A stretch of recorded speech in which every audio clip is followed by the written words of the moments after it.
10 season, the Washington 12th Streeters defeated all of the teams on the eastern seaboard, beating the teams in New York, Philadelphia, Baltimore, going undefeated, and bringing home, as he put it, the Colored Basketball World Championship. So, as you, E.B. was a contributor, he was a coach, and he was a player. But his biggest contribution was his writing.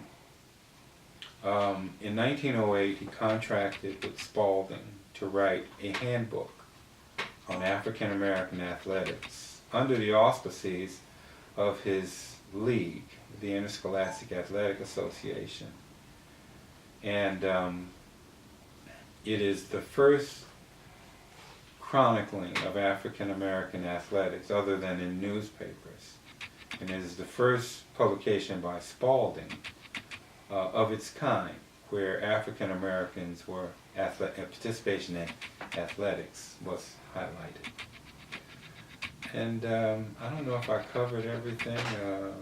Yeah, do I want to come up to today? Well, let's go back a little bit to Falls Church. What kind of environment was it, say, post-Civil War Reconstruction? It seemed like it may have been a little bit more progressive. Can we talk a little bit about that and segregation?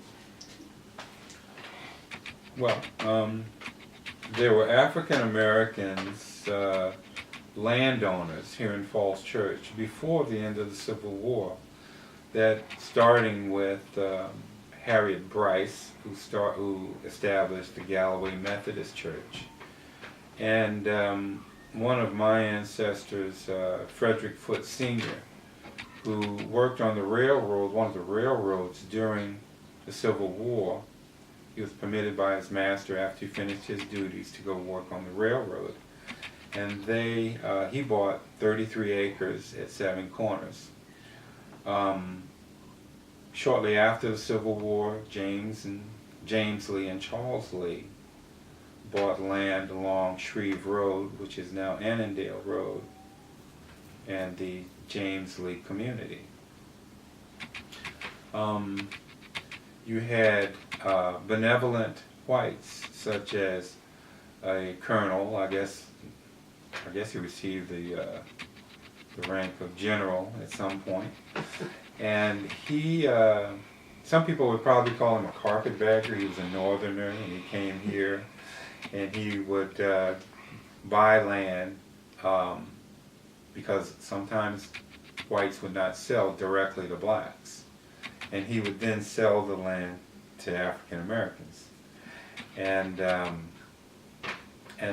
But the basic tenet was that, this was segregation, and there weren't a lot of people that were necessarily wanting to mingle with blacks, but a lot of the former slaves on their plantations, they had skills, whether it was building trades or they were farriers, they were blacksmiths, and many of these trades allowed them to earn a living after slavery.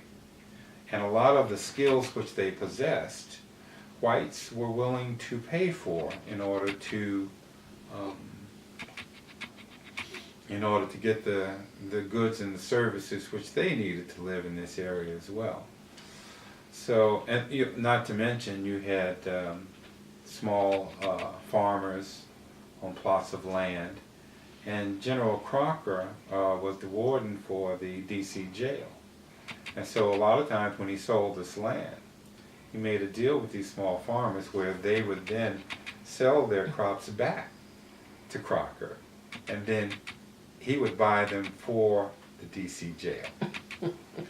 And many of them had markets too, or would walk or travel to Washington, D.C. and sell their goods and their produce.